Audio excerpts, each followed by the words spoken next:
Da sua presença, agradecendo, Senhor, por essa oportunidade, Pai, de entender um pouco mais da sua palavra, Pai, de entender mais daquilo que o Senhor quer nos ensinar, que a lição de hoje seja uma bênção, Pai, que a sua palavra ela vá e não volte vazia, que nós possamos aprender com a sua palavra a viver uma vida melhor, a viver uma vida direcionada para a sua vontade, porque se nós confiamos que a sua vontade, conforme diz a sua palavra, é boa, perfeita e agradável, que nós possamos exercê-la na nossa vida e acreditar que a nossa vida também vai ser boa, perfeita e agradável, porque nós sabemos que em Cristo Jesus nós somos mais que vencedores, Pai. Usa a boca do palestrante, usa a boca do professor da aula, que não seja um homem externo falando, mas que seja um homem interno, que seja o seu Espírito Santo nos conduzindo nessa noite. Em nome de Jesus, amém. Amém. Vamos lá. Senhores, hoje nós vamos falar sobre a renovação cotidiana do homem interior. E o legal é que essa aula, a foto dessa aula é essa aqui, ó. É um vaso de barro, tá vendo? Um vaso de barro sendo moldado, né? Sendo confeccionado. E isso é bacana, porque mostra que nós somos esse vaso de barro, né? Essa é a explicação que tem para esse texto que nós vamos ler logo em seguida sobre a renovação cotidiana do homem interior. Esse título, ele tem uma observação, né? Se você for parar para pensar, fala-se da renovação cotidiana. Significa que nós temos que ser renovados todos os dias. Porque conforme diz a palavra, nós somos entregues à morte todos os dias. Mas pelas misericórdias do Senhor que nós somos salvos. Então, nós precisamos renovar o nosso espírito, renovar o Espírito Santo de Deus que vive em nós todos os dias. Então, aqui está dizendo, a renovação cotidiana do homem interior, isso significa a renovação espiritual. Né? O que tem dentro de nós? Nós temos o espírito, nós temos a alma. Fora, nós temos o corpo, que é o vaso, né? Que aqui, como está dizendo aqui, é o vaso que carrega esse conteúdo. Então, o texto áureo diz assim, por isso, não desfalecemos. Mas ainda que o nosso homem exterior se corrompa, o interior, contudo, se renova de dia em dia. Então, o texto áureo aqui está falando assim, que o homem exterior se corrompa. O homem exterior, está falando de corromper, não é no sentido de pecar. Nesse ponto aqui, nesse texto, está dizendo no sentido de que a carne pode ser corrompida. A carne pode morrer, a carne se rasga, a carne apodrece, a carne rasga, se machuca, fere, morre. Então, mesmo o que Paulo está dizendo aqui, que assim, ainda que o nosso corpo se desfaleça, se corrompa, nós não vamos desfalecer, porque nós somos espírito. Então, assim, o interior, contudo, se renova dia a dia. A verdade prática desse texto é, por instrumentalidade do Espírito Santo, os salvos experimentam a renovação interior em meio às adversidades externas. Então, o que o texto está querendo dizer, a verdade prática para esse texto, é que o Espírito Santo é um instrumento que nos faz experimentar a renovação em meio às adversidades externas. Você quer um exemplo prático disso? Às vezes a gente vai para o culto sem vontade nenhuma de ir. Meu, estou muito cansado. Hoje fez um calor de 40 graus, tinha um sol para cada um na rua. Hoje eu não estou afim de ir para o culto. Hoje eu não estou afim de ver uma aula bíblica. Imagina o professor falando, nossa, depois de um dia inteiro de trabalho, muita coisa acontecendo, muito calor, você ainda tem que estudar, meditar na palavra para poder ministrar uma aula dessa. Eu não quero. Isso é a nossa carne, isso é o homem exterior. Mas aí eu chego num dia, aí eu chego aqui, antes de começar a preparar a aula, eu falo, Senhor, me renova. Renova minhas forças, Senhor, fala comigo. E aí, o Senhor parece que faz assim, dá mais um gás para você. Para você estar aqui, cheio de gás, cheio de vontade de aprender, cheio de vontade de ensinar, cheio de vontade de ministrar a palavra do Senhor. Porque a alegria do Senhor é a nossa força. A gente sabe que fazendo a vontade dele, ele fica alegre e a gente é fortificado. Às vezes eu já vi muitas vezes o pastor falando, olha, hoje eu estou muito cansado, eu vou orar para que o Senhor renove as minhas forças. E quando sobe no púlpito, parece que é outra pessoa. É o meu caso aqui agora. Parece que eu sou outra pessoa, porque o Senhor renova nossas forças. E a gente vai falar mais disso mais à frente. A gente vai falar muito, na verdade, né, sobre renovação. Então, por instrumentalidade do Espírito Santo, os salvos experimentam a renovação interior, em meio às adversidades externas. O que é adversidade externa? Tudo isso que eu falei. É o sofrimento, é o sol, é o calor, é o cansaço, é o sono, é uma preocupação. Tudo isso é uma adversidade interna. Né? E para isso, para isso que a lição nos diz que nós precisamos ter uma renovação não só cotidiana, não só todos os dias, mas isso tem que fazer parte também do nosso dia, todas as horas, todos os momentos. Porque em algum momento do dia tem algo que te abala, tem algo que te fere. E a gente precisa estar sempre se renovando. Amém?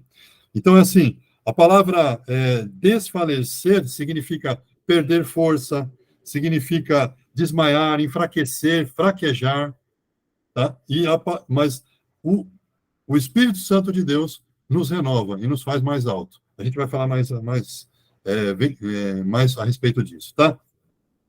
Leitura diária, nós temos aqui a leitura diária de segunda-feira, que é 2 Coríntios, verso 4, versículo 7. Olha que interessante, né? O texto fala assim: mas temos esse tesouro em vaso de barro para mostrar que esse poder que a tudo excede provém de Deus e não de nós. Olha que interessante, né? Nós somos, a imagem que eu mostrei para vocês é um conteúdo é um barro. O nosso corpo é esse conteúdo de barro. É esse conteúdo de barro. E dentro dele está o Espírito Santo. Dentro desse vaso. Então, nós somos o vaso, dentro de nós tem um conteúdo precioso. Olha que isso. Mas temos esse tesouro em vasos de barro para mostrar que esse poder que a tudo excede provém de Deus e não de nós. Olha que interessante, porque assim, era costume esconder tesouros em vasos de barro, que possuíam pouco valor ou beleza. Então, vamos assim, o cara entra numa casa, ele vê lá um monte de vaso de barro. Pô, é vaso de barro. Isso aí eu pego no chão, faço um vaso e ponho aqui, né? Então, era comum as pessoas esconder lá dentro, porque tinha pouco valor aos olhos das pessoas. Então, eles não atraíam atenção nem a si e nem ao conteúdo valioso. Aqui representa a fragilidade e a insuficiência humana de Paulo, quando ele fala nesse texto. E nós devemos reconhecer isso, que nós somos frágeis e insuficientes. Nós só somos completos e fortes através do Espírito Santo. Vamos falar mais disso também. O senhor vai me lembrando aqui das coisas que ele já me falou hoje aqui, tá? Então, esse poder de que a tudo excede provém de Deus e não de nós, como diz o versículo. A ideia de que a insuficiência absoluta do homem revela a suficiência total de Deus permeia essa carta de Paulo a Coríntios. Tudo que nos falta em nós sobeja em Deus. Isso eu já falei numa outra lição anterior e isso ficou cravado no meu coração. Tudo que falta em nós, falta força para continuar, falta força para vencer, falta entendimento para vencer as batalhas da vida, em Deus isso sobra. Então, quando chegar nesse momento que a sua carne está fraquejando, que o seu homem exterior está fraquejando, peça ao Senhor. E aí ele entra. Com provisão. Segundo texto. Esse segundo texto é de terça, 2 Coríntios, do 1, do 9 ao 10. Esse a gente vai ler mais para frente. Isso está dentro do que a gente vai ver na aula. Segundo o texto de quarta. João 14, 16. Vou pegar aqui. Eu deixei separado também para a gente poder ver com mais calma. João 14, verso 16. Olha que interessante. E eu pedirei ao Pai, e ele lhes dará outro conselheiro, para estar com vocês para sempre. Eu vou ler o 17 e o 18. O Espírito da verdade, o mundo não pode recebê-lo porque não o vê e nem o conhece, mas vocês o conhecem, pois ele vive com vocês e estará com vocês. Não os deixarei órfãos, voltarei para vocês. Órfãos, ele já reconhece que reconhece que é pai, já conhece que vocês não vão ficar sem pai, vocês vão continuar. O Espírito Santo de Deus é Deus. Jesus Cristo é Deus. Deus é o Espírito Santo. A Trindade é única. Então, e ainda assim, mesmo ele partindo, ele falou: estarei com vós, e não e vos deixarei o Consolador. O Espírito Santo habita o cristão e ajuda a vencer na adversidade. Texto de quinta, Filipenses 3, 13 e 14. A adversidade impulsiona o cristão a prosseguir na jornada da fé. É lógico, né, irmãos? Não precisa nem perguntar quem é aqui que gosta de ter dificuldade na vida, né? Ninguém quer, né? Todo mundo quer falar, se possível, Senhor, passa de mim esse cálice. Mas nós confiamos tanto em Deus que nós falamos assim como Jesus, né? Senhor, se for possível, passe de mim. Deus, Pai, se for possível, passe de mim esse cálice. Jesus disse. Mas que antes seja feita, contudo, seja feita a sua vontade. É lógico que a gente não quer passar pela adversidade, mas nós sabemos como cristãos que a adversidade nos faz crescer. Então nós falamos o quê? Como cristão, Pai, contudo, que seja feita a sua vontade, porque nós confiamos na sua benevolência. Então, o texto de Filipenses 3, 13 ao 14. Filipenses 3, 13 e 14. Irmãos, Paulo falando, irmãos, não penso que eu mesmo já o tenha alcançado, mas uma coisa faço, esquecendo-me das coisas que ficaram para trás e avançando as que estão adiante, prossigo para o alvo, a fim de ganhar o prêmio do chamado celestial de Deus em Cristo. Então, o que acontece? Vai mais para cá, por favor. Aí, o que acontece? O texto está dizendo o seguinte: esquecendo-me das coisas significa não perdendo a lembrança do passado pecaminoso. Ele não está esquecendo do passado dele, mas deixando para trás como assunto liquidado e solucionado. Ao partir do momento que você se arrepende, que você confessa seus pecados, as coisas ficaram para trás. A gente não esquece, né? Mas ela fica para trás. Então, assim, ó, mas deixando o assunto para trás como assunto liquidado e solucionado. O prêmio que ele fala aqui é que o vencedor das corridas gregas recebia uma grinalda de folhas, né? Aquelas grinaldas que a gente vê, e às vezes um prêmio em dinheiro. O cristão recebe o prêmio da glória eterna, celestial. Então, assim, as maiores aspirações de Paulo acham-se nessa vida, mas no céu, porque é ali que Cristo está. Amém? Texto de uma coisa bacana. Algumas pessoas pegam.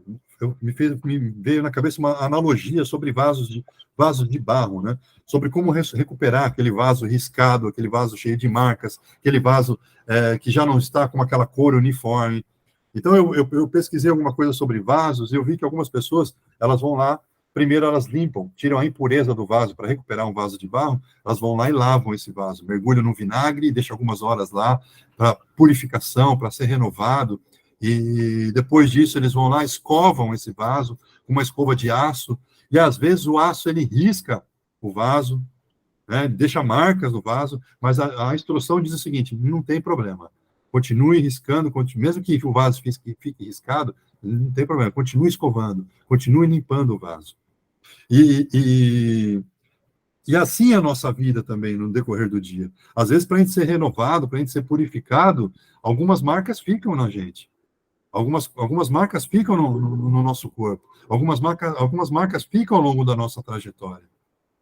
Mas também ensina o seguinte, que depois desse vaso, depois de purificado, depois de limpo, escovado, e tem essas marcas, o oleiro molha esse vaso, começa a passar uma nova camada nele, começa a fazer de novo esse vaso, e esses riscos, essas camadas, estão por baixo de uma superfície de uma renovação, de um novo barro, mas ainda fazem parte da história do vaso. Se você lixar, você vai encontrar esses riscos novamente. Então, ou seja, a gente esquece das coisas que para trás ficam, porque elas fazem parte da sua história, mas de dia em dia nós somos renovados.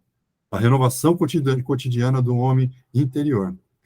Essa é a mensagem de hoje, para que a gente continue sendo renovado e em Cristo em Jesus, até que nós sejamos um vaso refeito na mão de Cristo, na mão de Deus. Ele é o oleiro. Amém?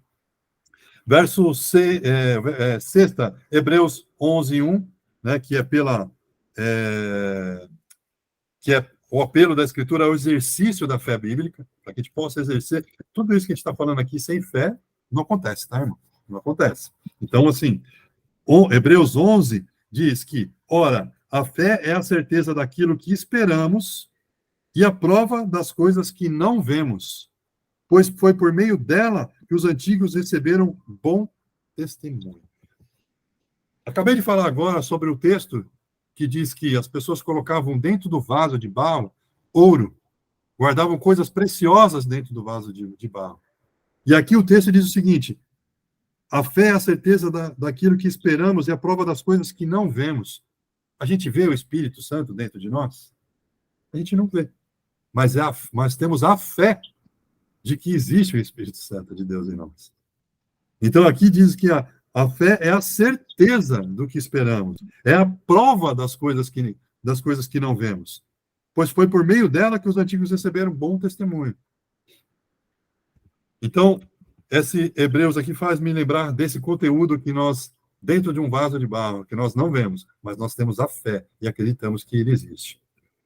Sábado, o texto de Ezequiel 22:30.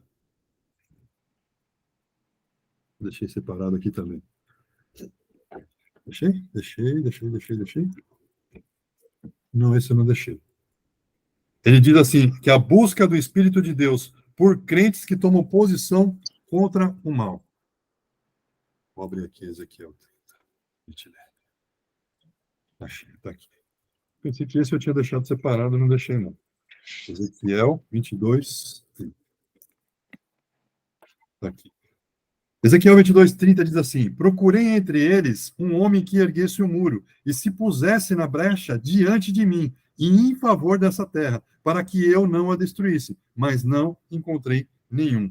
Interceder a Deus a favor do povo fazia parte da tarefa do profeta Ezequiel. Então, assim, uma coisa que Deus está falando aqui, essa renovação diária e cotidiana do homem também é para pessoas de coragem. Ela não é para qualquer um. É para pessoas que tomam a frente, entram na brecha e intercede também pelo seu povo. Intercede também pelos próprios irmãos. Não só pela sua vida. Intercede pela vida espiritual dos irmãos. Intercede pela renovação cotidiana também dos irmãos. Tem gente que tem medo de orar para uma pessoa que está passando luta. Ah, não, essa é a luta dela. Não, Deus está tratando, não vou orar, não. Amigo, é seu irmão em Cristo. Ore por ele. Interceda por ele. Deus procura pessoas que tomem posição diante da brecha, diante da dificuldade. Então, essa foi a leitura diária da semana. Um texto que eu gostaria de explanar para vocês, mas não tem aí no livro que vocês estão acompanhando, eu gostaria que vocês só ouvissem esse texto. As adversidades são comuns à nossa vida terrena. Por isso, nosso Senhor alertou: no mundo tereis aflições. Fica claro que as aflições são uma realidade. Entretanto, o nosso desafio é não deixar que a fé seja enfraquecida por elas. E olha, irmão, tem dia que a gente fala, perdi. Tem dia que você fala assim, olha, hoje o dia eu achei que eu não ia vencer. E Paulo passou por isso muitas e muitas vezes. A gente vai ver mais para frente. Precisamos lembrar de que Jesus já venceu o mundo. Assim, a lição dessa semana traz uma exortação para que a nossa vida interior, isso é, a vida espiritual, preserve diante das muitas dificuldades externas. É isso que nós vamos ver hoje. Então, além disso, desse objetivo, a lição, os objetivos da lição é refletir sobre as adversidades enfrentadas pelo homem interior, compreender que essas dificuldades na vida não podem ser comparadas à glória futura reservada aos cristãos, que é o céu. Despertar os alunos para buscar o renovo espiritual e fortalecimento do homem interior. É isso que nós vamos fazer hoje. Esse é o objetivo. Despertar o nosso interesse para buscar a renovação espiritual e o fortalecimento do homem interior, que é o espírito. Então, assim, as adversidades são uma forma incontestável, são uma realidade incontestável. Elas vão acontecer realmente. Tá? Vamos ler o texto, leitura bíblica em classe?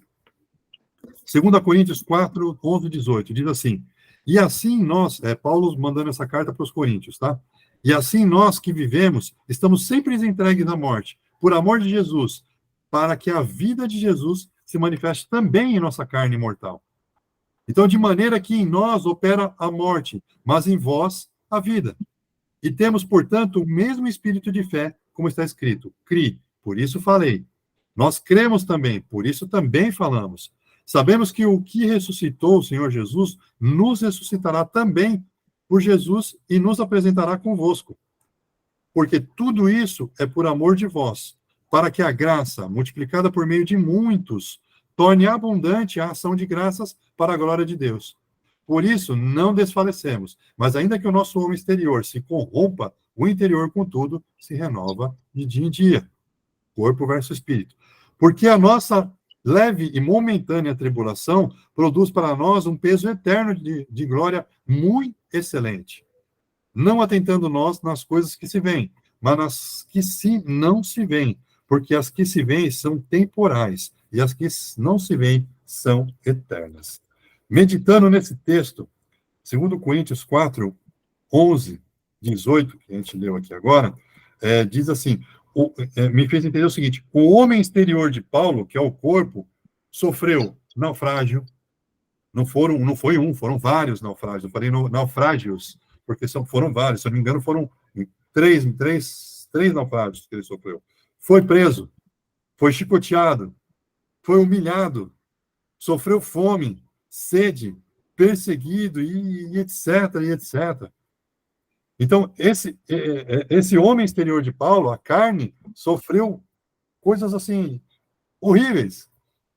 Mas, apesar disso, o seu homem interior, ele está dizendo aqui na palavra, se renova em Cristo.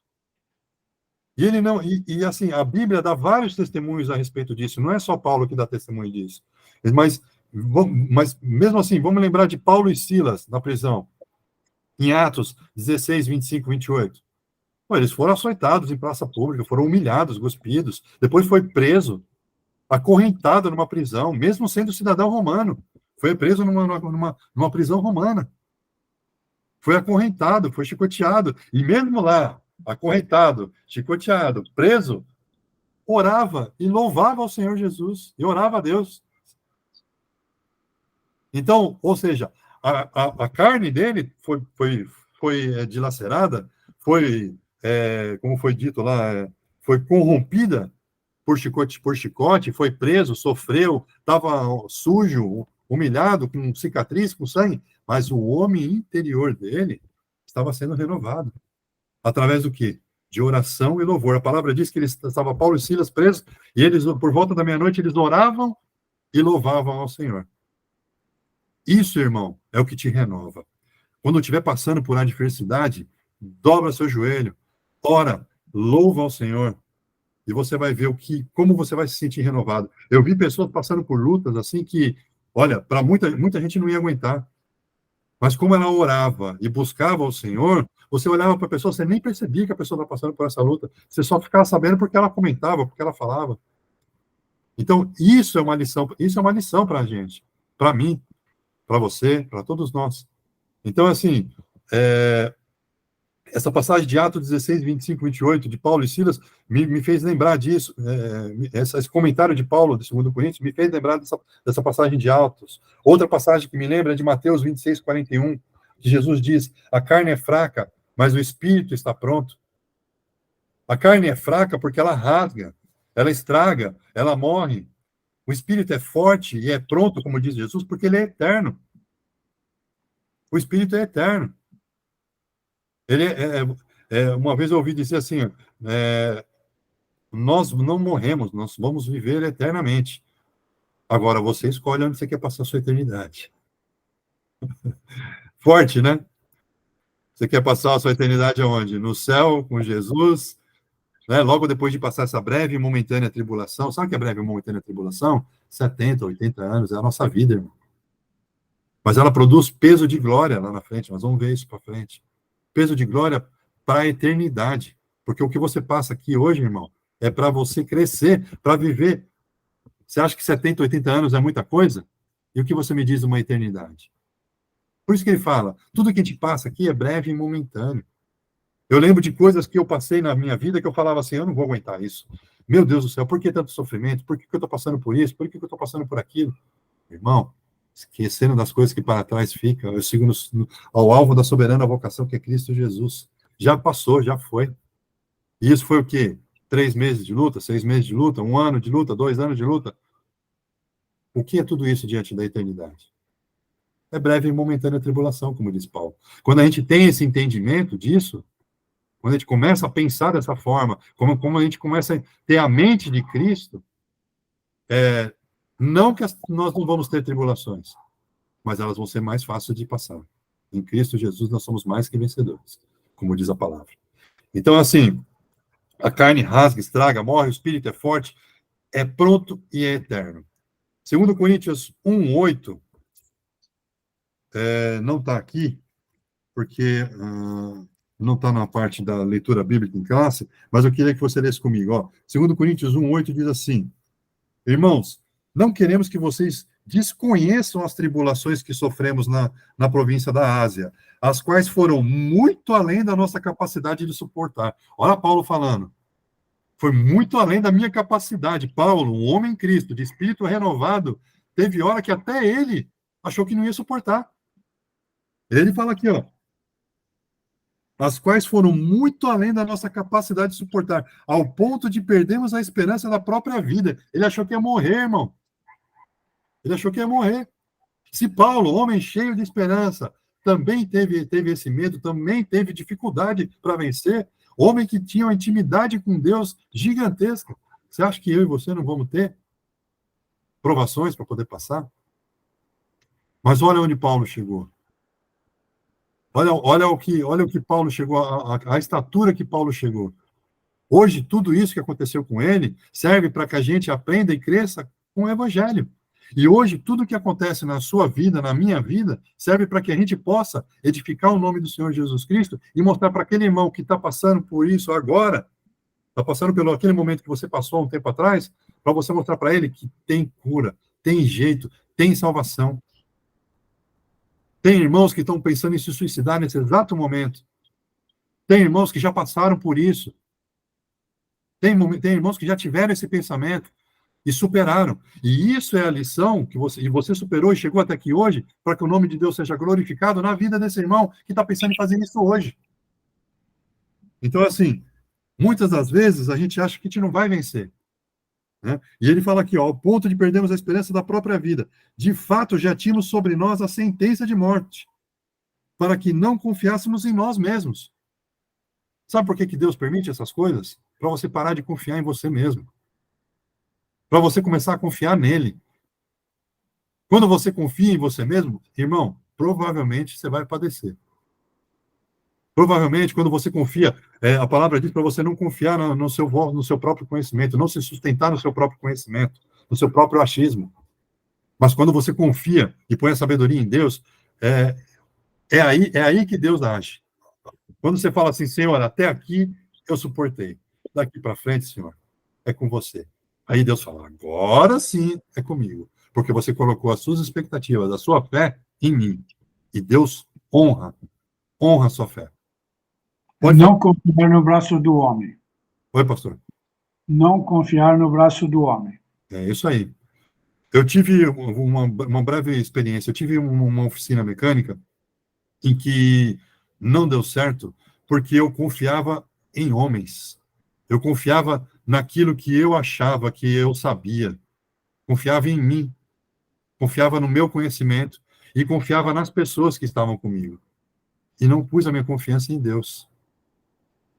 E aí, quando eu perdi tudo, Deus me mostrou, falou assim, sabe por quê? Porque você colocou a sua confiança, depositou a sua confiança em homens. Você colocou a sua confiança no homem exterior, que é falho, que é a carne, que rasga, e não no homem interior, que é o Espírito Santo. Eu não conhecia o Senhor ainda. Como diz Jó, só conhecia de ouvir falar. Mas hoje eu vivo essa experiência. Glória a Deus, porque alguém falou do amor dele para mim. Então, olha a importância de você falar do amor de Cristo para as pessoas. Né? Bom, então ele diz assim, para que não confiássemos em nós mesmos, mas em Deus, que ressuscita os mortos. Quando você acha que você está morrendo, que você está acabando, confia no Deus que ressuscita. Quando você acha que o seu casamento está acabando, confia no Deus que pode ressuscitar. Entrega a Ele. Quando você acha que a sua vida financeira está acabando, Ele ressuscita os mortos. Sou prova vivíssima disso, irmão. Vivíssima disso. E vivo isso até hoje.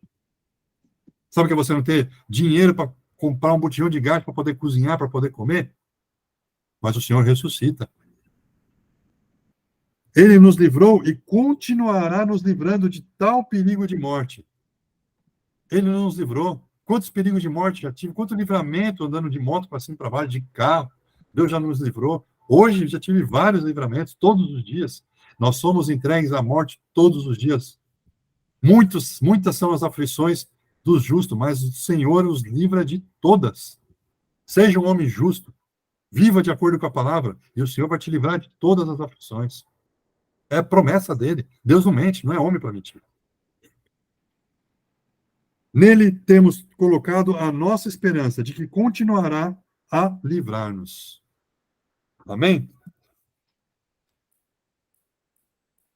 Teve momentos que Paulo achou que o seu homem exterior não ia resistir. Mas em Cristo Jesus ele foi renovado. Segundo Coríntios 4,16, que a gente leu aqui na carta de Paulo, aqui na leitura bíblica de classe, diz: por isso não desfalecemos, mas ainda que o nosso homem exterior se corrompa, o interior, contudo, se renova todo ano. De 10 em 10 anos, todo culto, toda escola bíblica. Não, aqui está dizendo de dia em dia. Nem amanheceu ainda, mas as misericórdias do Senhor já se renovaram para o dia de amanhã. Assim diz a palavra. Então, essa renovação diária, ela é aquecida pela batalha externa.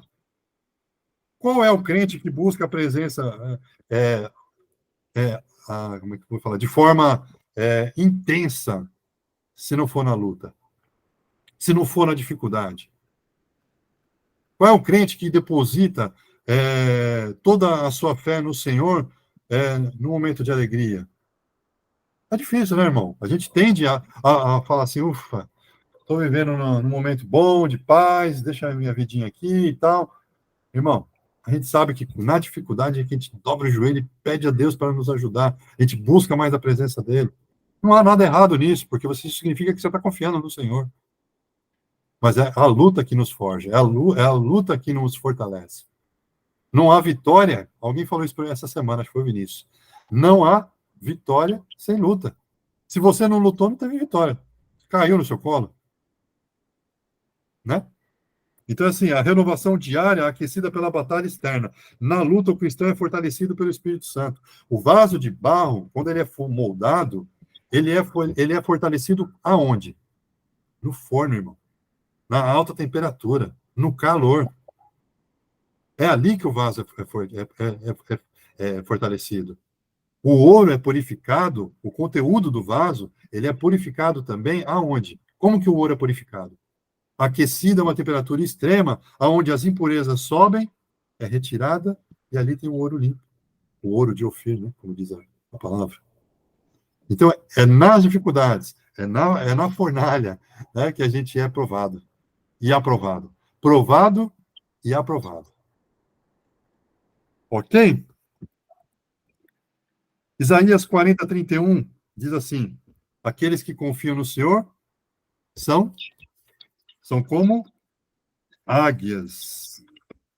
Vamos ler esse versículo? Isaías 40, 31 diz assim: mas aqueles que esperam no Senhor, a minha versão está dizendo que assim, que esperam, confiam, esperam. Aqueles que esperam no Senhor renovam as suas forças, voam alto como águias, correm e não ficam exaustos, andam e não se cansam. Irmãos, teve noite aqui, todo mundo sabe que eu passo por algumas lutas aqui com relação a dormir de noite, né? Por causa dos barulhos e tudo mais. Tem dia que eu acordo e falo, Senhor, hoje é só pela sua misericórdia. Eu não dormi, estou esgotado, não aguento, Senhor. Aí eu oro para o Senhor. E aí, esse versículo aqui se faz na minha vida. Eu estou dando testemunho de vida. Eu trabalho o dia inteiro, cara, assim, no maior gás, que eu chego no final do dia, eu falo, como é que eu consegui? Não foi eu. Foi o Espírito Santo de Deus que habita em mim. Eu falo, hoje, pela minha vontade, eu ficaria na cama dormindo, porque eu estou esgotado, morto, não estou nem conseguindo raciocinar direito. Mas eu dobrei meu joelho e falei, Senhor, renova as minhas forças hoje, porque eu preciso do Senhor para trabalhar hoje. E aí, não chega no final do dia, eu falo, caramba, como é que eu consegui? Obrigado, Senhor. Porque está escrito aqui, ó, aqueles que confiam no Senhor renovam suas forças, voam alto como águias, correm e não ficam exaustos, andam e não se cansam. Ontem o som aqui foi até 2 horas da manhã. E hoje eu trabalhei aqui até o final do dia no gás, porque Deus estava comigo. Não é porque eu tenho preparo físico. Quem me conhece me diz. Meu corpo externo aqui, irmão, só pela misericórdia. Quem me conhece sabe. Eu não tenho preparo físico para essas coisas. Mas olha o Espírito Santo agindo. O corpo, ele dilacera, como foi dito aqui. Ele se corrompe. Mas o Espírito é eterno, irmão. Dentro de mim tem um espírito de jovem. O corpo é de velho grisalho aqui, ó, com entrada, mas o espírito é de Deus. Esse é eterno, irmão. Esse é eterno. Outro texto que fala, Salmo 125, no verso 1, a gente falou que aqueles que confiam no Senhor são como águias, né? O Salmo 125, ele fala o seguinte, no verso 1, os que confiam no Senhor são como o monte Sião, que não se pode abalar, mas permanecem para sempre. De novo, se você confia no Senhor, o Espírito Santo de Deus que está em você permanece para sempre. O Espírito é inabalável. É inabalável. A segurança, esse versículo é a prova da segurança sólida do povo de Deus. Quer ser povo de Deus? Confia no Senhor, acredita na sua palavra. Então, irmãos, é o espírito renovado diariamente pela palavra, pela verdade. É o título da nossa lição, a renovação cotidiana do homem interior. Amém? Então, corpo é aquilo que a gente... o verso 18, olha isso. Não atentando nós nas coisas que se veem, mas nas que não se veem, porque as que se veem são temporais e as que não se veem são eternas. Você vê o corpo? Vê, né? Essas coisas que você vê, esse corpo nosso, ele é temporal. Ele vai morrer. Ele vai morrer. Mas o espírito é eterno. O espírito você vê? Não. E aqui diz assim: as que não se veem são atemporais, elas são eternas. E o que você vê é temporal. Mais uma vez, me faz lembrar da palavra do vaso, onde eles guardavam um conteúdo precioso dentro. Você olha para o vaso, você vê o que tem dentro? Não vê. Você só vê o vaso, você só vê o corpo. Mas o conteúdo principal, o importante, é o que está dentro. Aí vai um recado para aqueles narcisistas, né? Vivem nas academias, cultivando corpo, isso aqui. Que vale, irmão, é o que está dentro. Isso aí que está do lado de fora é atemporal. Mas isso também não é desculpa para você descuidar do corpo também, não, né? Vamos guardar aí do reservatório do Espírito Santo. Vamos cuidar do reservatório do Espírito Santo aí, tá? Bom, vamos lá. Leitura, comentário, introdução.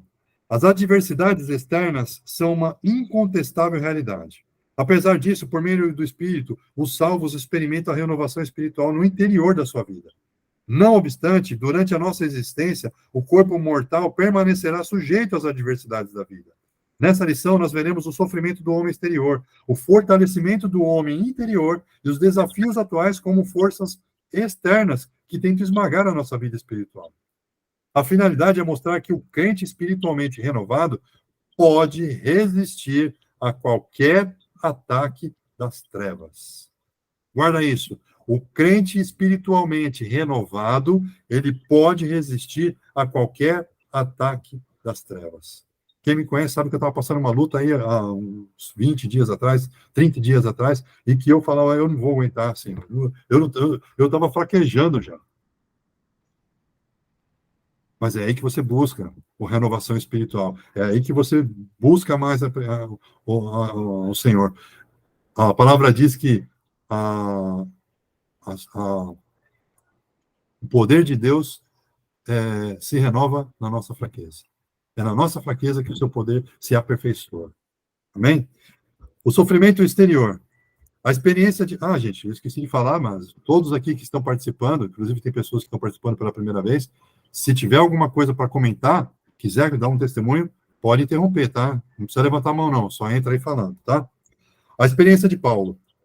O apóstolo Paulo é um exemplo de homem que sofreu adversidades externas, como a gente viu, mas não perdeu a solidez na vida espiritual. Suas epístolas relatam tribulações acima de suas forças, a ponto de ele perder a esperança da preservação da própria vida, como a gente leu. Ainda podemos ler menções do apóstolo a prisões, açoites, apedrejamento, perseguições, fadiga, fome, sede, frio, nudez. Dessa forma, Paulo sintetiza as adversidades da nossa jornada na fé nas seguintes palavras: e também todos os que piamente querem viver em Cristo Jesus padecerão perseguições. Nós vamos sofrer perseguições. Mas glorifique, ele fala que assim, se alguém quer se glorificar de alguma coisa, se glorifica pelas aflições. E também todos os que piamente querem viver em Cristo Jesus padecerão perseguições. Por isso, o texto bíblico diz que o tesouro do evangelho está guardado em vasos de barro. Isso é uma declaração de que somos feitos do pó, ou seja, somos mortais. E por isso, como seres humanos, somos frágeis. Nesse aspecto, o homem exterior padece e sofre ataques por causa da cruz. Tópico 2. O exemplo do apóstolo. Mesmo diante do sofrimento, o apóstolo não retrocede e tampouco nega a fé. Suas provações forjaram a confiança em Deus na sua vida e ministério. Ele reconhece que suas fraquezas são instrumentos do poder divino. Sua vida está a serviço do Mestre, em favor dos escolhidos e para a glória de Deus. Cônscio de sua vocação, o apóstolo declara: por isso não desfalecemos, ainda que o nosso homem exterior se corrompa. Nesse aspecto, o legado do apóstolo é ter perseverança. Embora o homem exterior seja consumido pelas tribulações, o salvo não desanima nem recua. Ou seja, aquilo que a gente falou, o salvo toma postura diante das aflições. Ele ora, ele busca, ele jejua, né? Ele se consagra ao Senhor. Então, acerca disso, Cristo nos assegurou: do mundo tereis aflições, mas tende bom ânimo. Eu venci o mundo.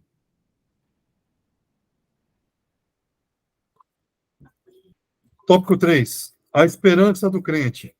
Na Escritura, o contraste entre as aflições do homem e o poder de Deus estão assim representadas: atribulados, mas não angustiados. Lá em 2 Coríntios 4:8, parte A. Significa que, mesmo pressionado, o crente não é esmagado. Parte B. Perplexo, mas não desanimados. Indica que, mesmo confuso, o crente não se desespera.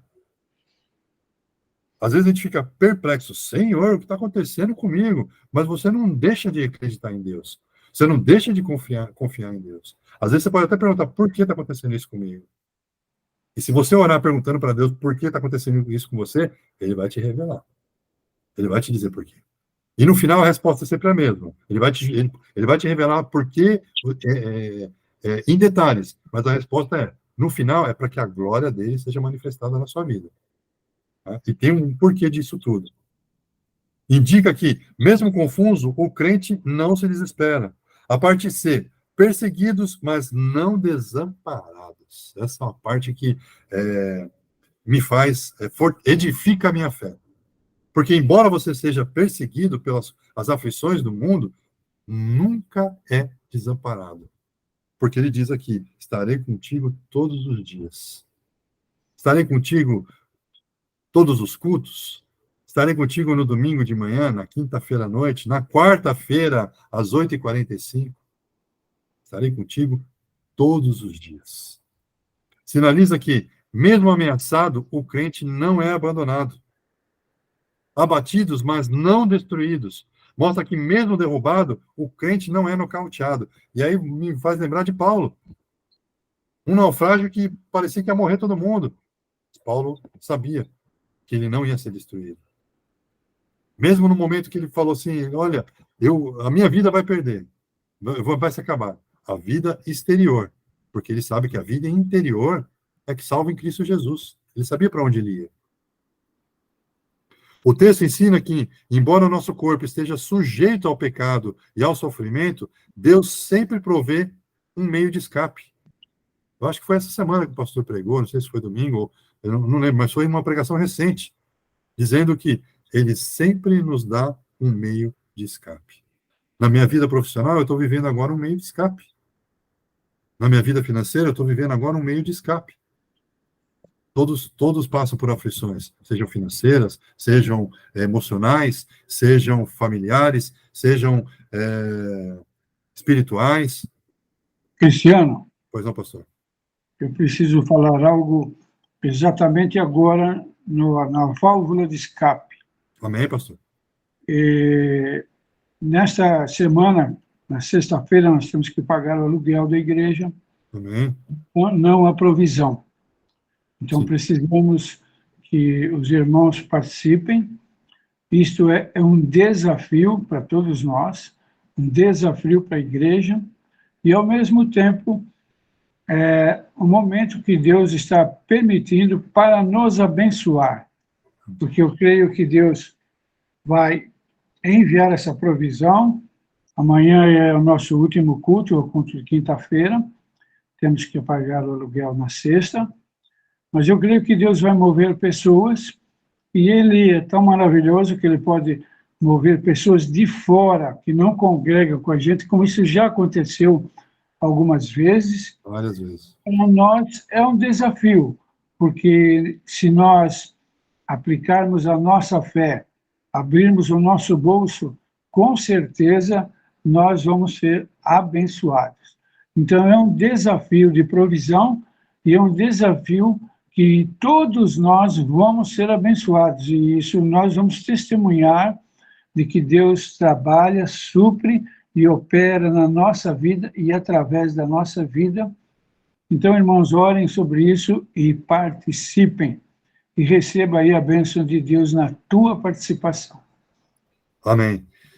Engraçado, porque nisso que a gente acabou de ler aqui, Deus sempre provê um meio de escape. Duas palavras. Provê e escape. Provisão e escape. Deus sempre vai te dar. Sempre. Bom, outra coisa, provisão e escape. Ontem eu fui sair com o carro, e a minha garagem é uma rampa, e eu comecei a sentir cheiro de gasolina.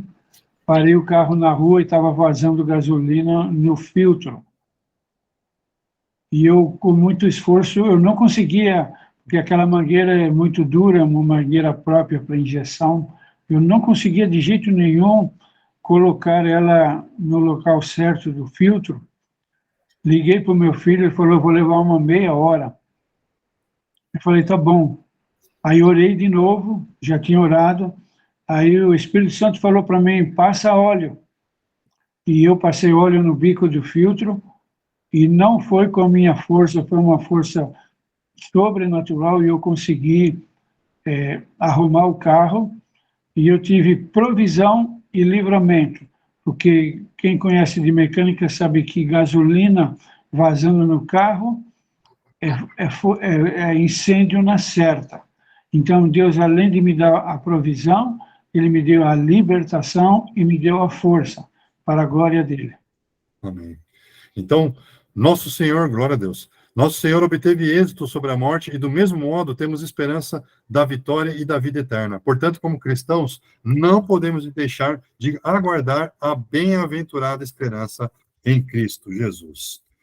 Tópico 2, renovação interior, o fortalecimento diário. A Bíblia enfatiza que o Espírito Santo é um agente que habilita o cristão a manter-se firme na adversidade.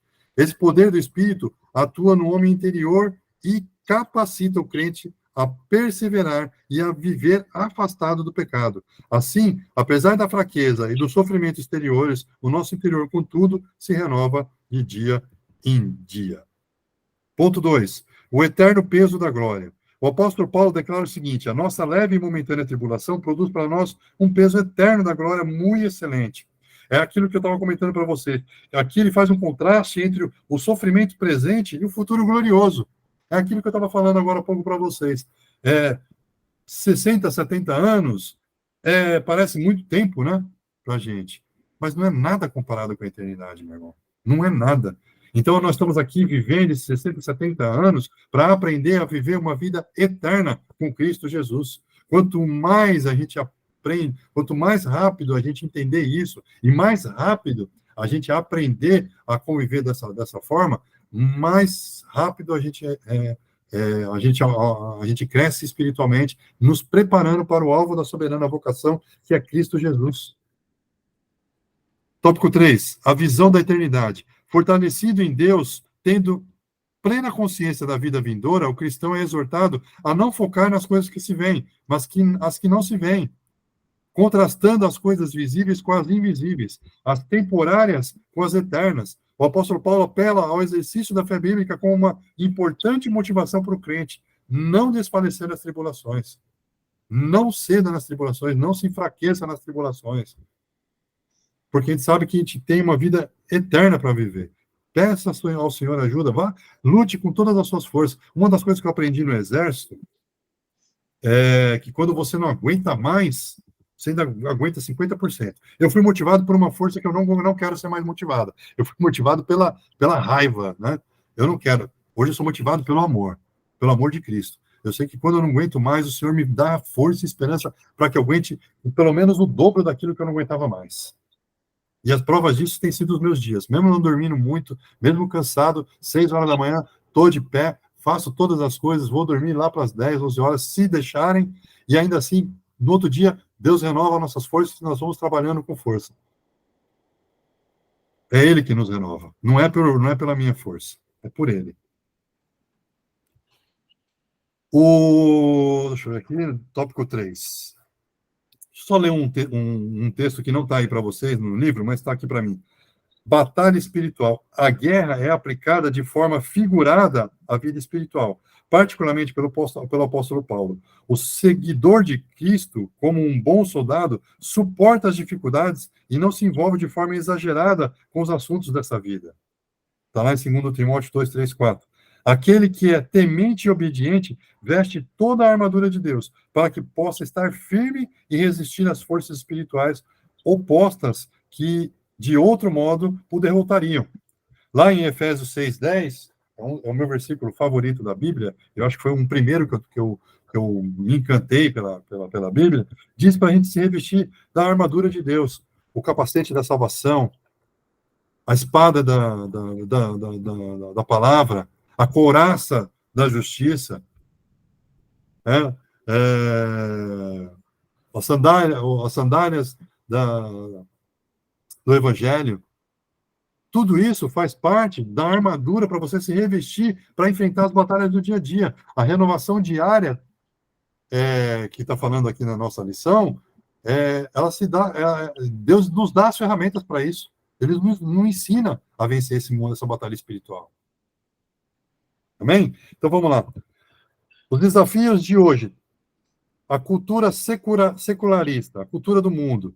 O espírito da Babilônia, por meio da cultura secularista, procura esmagar a vida espiritual dos crentes. Hoje a gente é atacado para tudo quanto é lado, né?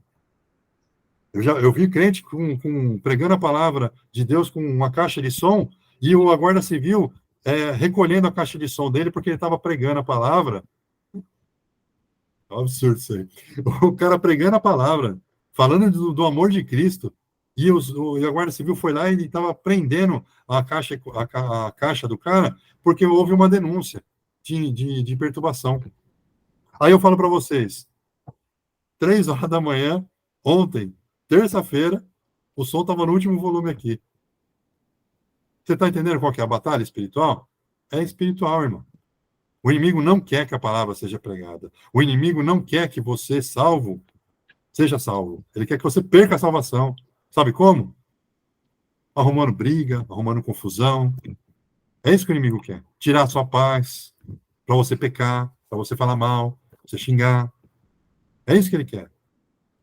Deus não é Deus de confusão. Se tem confusão no meio, não é Deus, irmão. Deus é Deus de paz, Deus de amor. E aí, se você está passando por luta, dobra o seu joelho, ora, peça ao Senhor. E Ele vai te dar livramento. E eu sei que Ele vai me livrar. Amém? Então, aqui diz assim, que a cultura secularista procura esmagar a vida espiritual dos crentes. É um sistema materialista, conforme estudamos até aqui, que nega a realidade espiritual. Ou seja, é um sistema que fala de material e não de espírito. Eles negam a existência de Deus, a verdade bíblica, todo o conjunto de valores provenientes da palavra de Deus. Diante desse ataque, o Altíssimo continua a buscar um povo que seja renovado por dentro. Resista aos ataques externos e tome posição contra o advento do mal. Qual que é a posição? Dobrar o joelho, orar, jejuar, buscar a presença do Senhor pela sua justiça. Buscar pela sua justiça. Às vezes a gente quer fazer com as nossas próprias mãos, né? E eu confesso, irmão, às vezes passa na minha cabeça de eu ir lá e fazer pela minha própria mão. Mas é isso que o inimigo quer. É isso que o inimigo quer. Quer que o Pedrão aqui pegue a espada e saque da espada e corte a orelha lá do guarda. Aí vem Jesus e fala, não é assim. Se você viver pela espada você vai morrer. Muitas vezes Deus falou isso para mim. Eu era daquele tipo que não aguentava desaforo. Aí Deus falou assim, Deus falava comigo por essa palavra aí. Falou assim, olha, quantas vezes eu não te livrei, hein? Fui lá, devolvi, peguei a sua espada, peguei a orelha que você cortou, peguei aquela besteira que você fez, consertei, pus lá no lugar, porque não é assim que vive. Deus me ensinou muitas vezes isso. Então, diante desse ataque, o Altíssimo continua a buscar um povo que seja renovado por dentro, resista aos ataques eternos e tome posição contra o advento do mal. Relativismo doutrinário é outro desafio de hoje. Outro ataque que procura matar a nossa vida espiritual é o processo de desconstrução dos fundamentos da fé. Não podemos tolerar a relativação doutrinária. Ora, relativar a doutrina bíblica é enfraquecer o homem interior, é enfraquecer o espírito. Não há como renovar a nossa vida espiritual sem ter em alta conta a palavra de Deus. Não se pode fazer uma releitura seletiva da Bíblia para agregar à igreja os que não aceitam essa doutrina. O relativismo aliado à ideologia secularista impõe o que deve ser considerado como ideal. Que aí é idealismo, né? Assim, o pecado é aceito, é tolerado, e isso a gente não pode aceitar, que não é isso que Cristo nos ensina. Batalha espiritual. Todo salvo trava uma... perdão. Aqui diz, é assim, batalhar pela fé que uma vez foi dada aos santos. Isso é uma palavra de Deus. A fé que nos foi dada, a gente tem que batalhar por ela. Tá? Batalha espiritual. Todo salvo trata uma batalha espiritual nesse mundo. A Escritura diz que Satanás é o Deus desse século, Deus minúsculo, desse século, e que o mundo jaz no maligno. Por isso, nossa declaração de fé realça que foi com engano que ele começou as suas atividades contra o homem. E é isso. Por isso, nossa declaração de fé realça que foi com engano que ele começou as suas atividades contra o homem. Estou falando do maligno. E é com essa arma que o diabo e seus agentes ainda seduzem as pessoas desse mundo. Outros, sim, os espíritos malignos têm capacidade de influenciar os que vivem na desobediência, manipulando, aprisionando e colocando pessoas contra Deus. Tem pessoas que vivem no engano e o inimigo usa elas para que ela continue, para que ela seja instrumento do inimigo, para te tirar da presença de Deus. Por isso, a Bíblia alerta que nossa luta não é contra o homem, mas contra os demônios. Tá entendendo? Se eu sair daqui da minha casa e for lá arrumar briga lá com o meu vizinho, a minha briga é contra o meu vizinho? Não. É contra os demônios que operam nele. Mas quem opera em mim? Quem opera em mim é Cristo, é Deus. Então, a minha Bíblia, a minha luta não é carnal. A minha luta é espiritual. E como que se luta espiritualmente? Orando, jejuando. É isso que se faz. Amém? Conclusão. Durante a existência do corpo mortal, nosso homem exterior estará sujeito às tribulações dessa vida. Apesar do padecimento das aflições, o nosso homem interior não deve desfalecer, mas se renovar por meio do poder do Espírito Santo.